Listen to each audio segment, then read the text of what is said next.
সম্মানিত দর্শক, ভ্রমণ বাংলায় আপনাদের স্বাগত।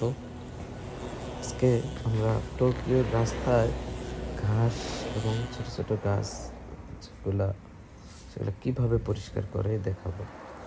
দেখেন, এখানে গাছের রাস্তার মাঝখানে আইল্যান্ডে গাছ এবং ঘাস ছিল, অনেক বড় বড় ঘাস, সেগুলো কাটতেছে এবং এই ময়লাগুলো রাস্তায় না আসার জন্য আবার নেট দিয়ে এভাবে ঘাসগুলোকে একত্রিত করতেছে এবং ওই পাশে হাওয়া মেশিন দিয়ে সব এক জায়গায় করে পাশে আবার গাড়ি রাখা আছে, যে ময়লাগুলো সব সাথে সাথে গাড়ির ভিতরে ঢুকাচ্ছে, ঢুকে এভাবে পরিষ্কার করতেছে।